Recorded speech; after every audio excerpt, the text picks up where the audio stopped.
Welcome to Ocrop's YouTube channel, your world for information.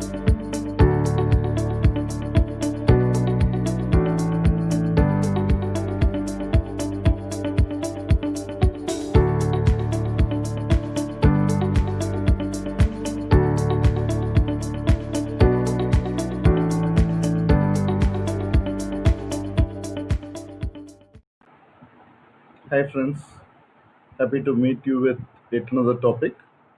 The topic for the day is environmental monitoring.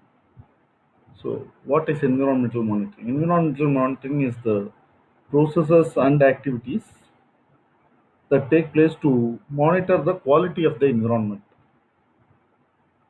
Sometimes environmental monitoring helps in the preparation of environmental impact assessments or to understand what kind of harmful impacts that can happen to human or the environment because of the process.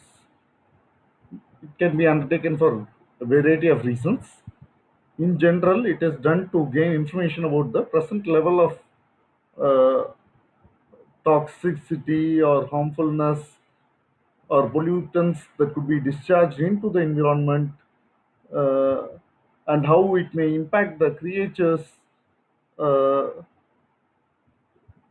so on and so forth. Okay. The basic rule of any monitoring is what is not measured cannot be monitored. So, measurement is the first and foremost important thing in terms of monitoring. So, you need to measure, uh, especially most of the countries have this legislative controls in terms of the emissions and the pollutants, whether it goes in the air or in the water, or the pollutant is solid waste or is a hazardous waste. All these classifications already exist, and uh, it's all there in the legal part. It's all part of the complaints. So the monitoring may be carried out to assess pollution effects on the humans and the environment, basically to identify the cause and effect relationship. How much pollution is there, and what would be the health ill effects or the health impacts or the climate changes, so on and so forth. Okay. What are the types of emissions? It could be solid, it could be liquid, it could be, uh, if it's an industry, it could be a chimney, it could be a liquid discharge pipe, waste, ETPs, STPs, and uh, other sources. If it's mm, there could be some planned emissions. Planned emissions is, we know that it is practically impossible to remove all the contaminants in the discharge. Sometimes, we these days we talk in terms of achieving zero discharge, but yes, most of the places there are some planned discharges. For example, from a power generation plant, sulfur dioxide has to be discharged.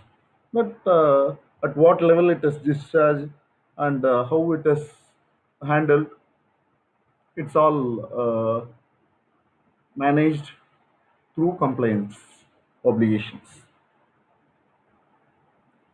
Okay, however, sometimes if there is a nuclear industry and there are some radioactive elements, these need to be handled very carefully.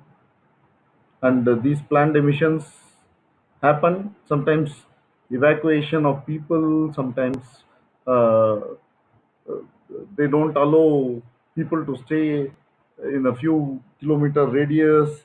All these are so common in terms of planned emission. So this fugitive emissions or unplanned way, uh, they don't generally there will be a stack or duct uh, for planned emissions, but some impracticality to control. Sometimes it may be uneconomical also, or the arrangements for effective control are not there, or the maintenance is poor, then some contaminated dust or contaminated particles they arise from the establishment. The next emissions are the accidental emissions.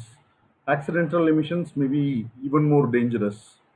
It could be an operator mistake or an equipment failure, and gases come out.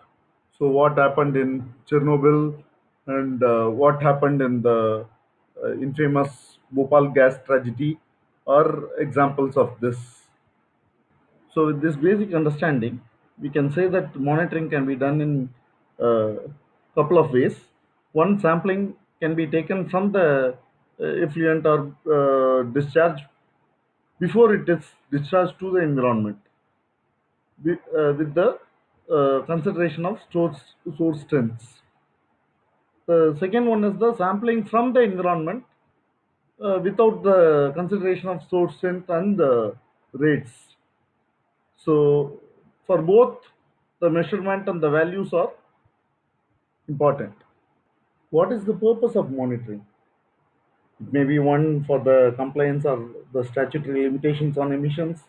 The other must be for the understanding the control of uh,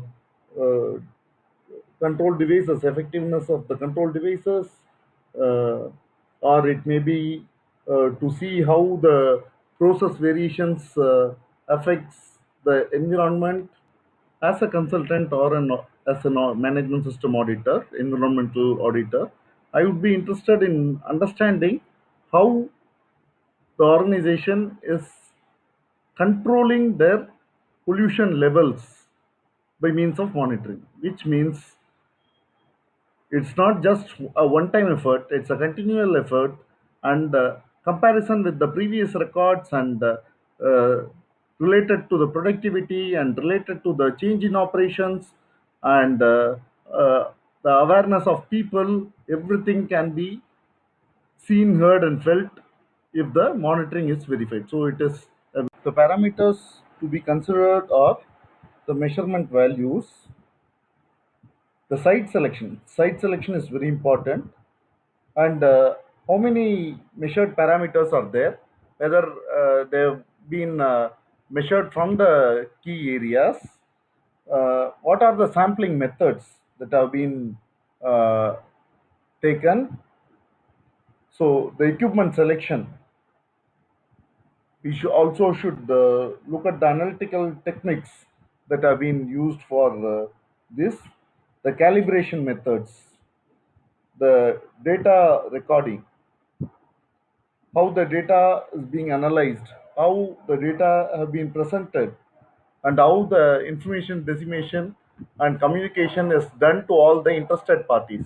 All these need to be looked into.